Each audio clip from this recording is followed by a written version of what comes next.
There were two schools of thought what defines a great work of art.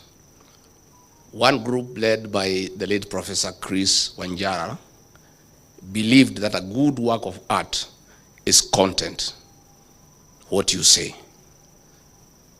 Another group led by Professor Henry Dangasi believed that a good work of art is the form, how you say it.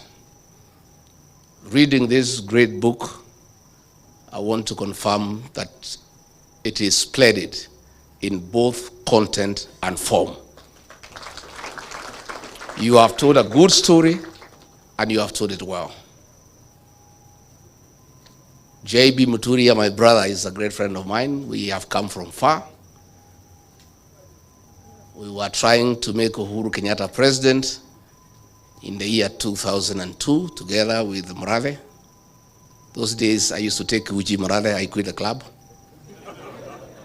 I'm still told you are taking Uji Endelea. And we did not succeed. We proceeded until we made Uhuru Kenyatta president in 2013, and he became speaker. I joined him as a member of parliament in the 12th parliament, and we've been very close.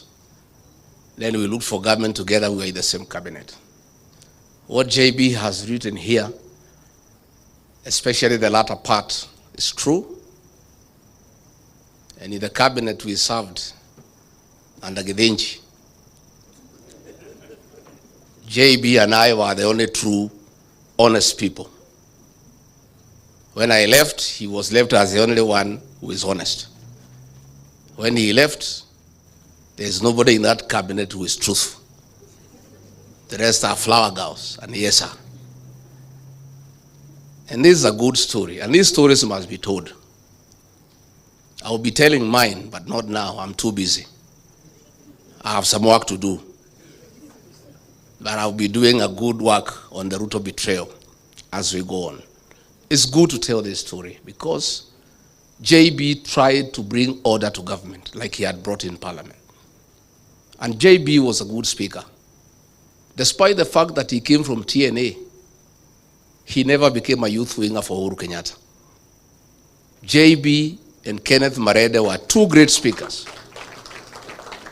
It's unfortunate the speaker we have today is a youth winger.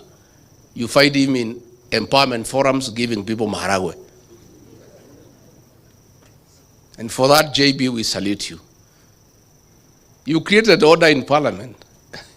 You tried to create order in government and you got in trouble, like myself. That's why we are out with you in the trenches.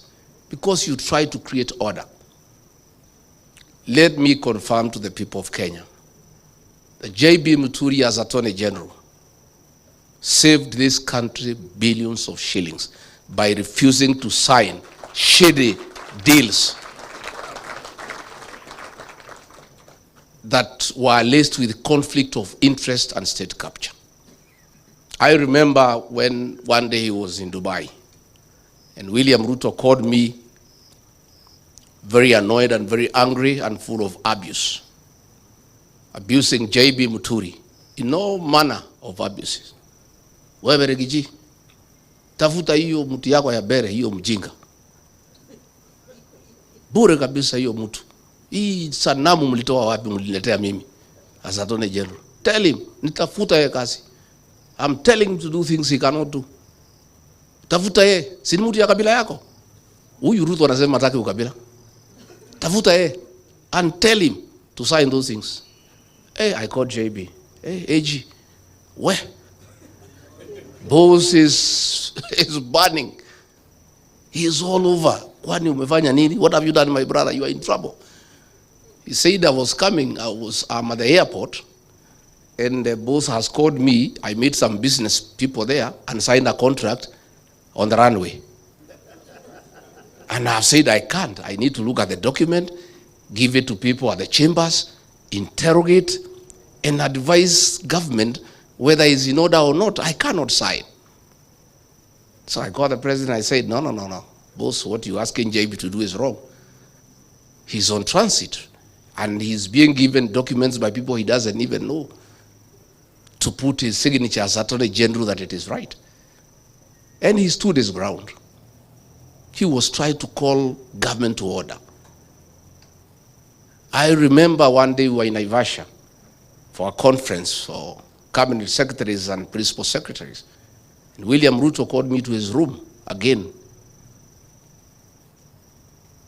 and abused me and my community because of JB Muturi.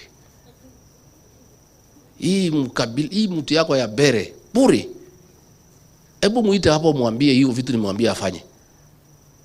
And he should not tell me anything. I'm the president. I am not a lawyer, but I'm the president. What I want must be done in this country. Can you look for him and you get back here uniambie?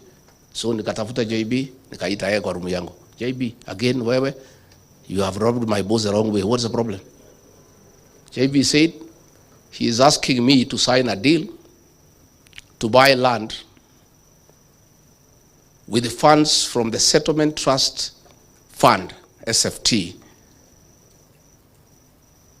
for putting up an industrial park.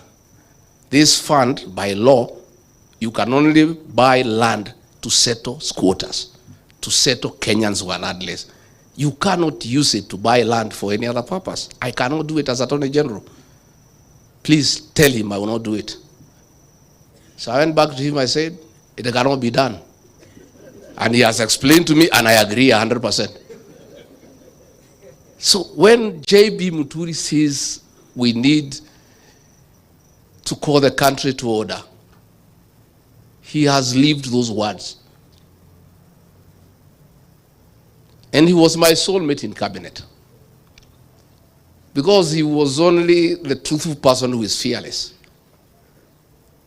One day, when they are in cabinet committees, the president had tasked his tribesmen there in cabinet to keep him informed on the deliberations in cabinet committee by text. So if the direction a debate is taking is not going his way, especially in issues he is conflicted, he would send you a text and tell you how to take the conversation. So JB looked for me and we agreed what to do. Himself and myself, we will leave our phones away so Ruto cannot reach us. By the time he has been told what he wanted is not going the right way, to a petition. And he has told you, I would say, I rose finance bill, everybody.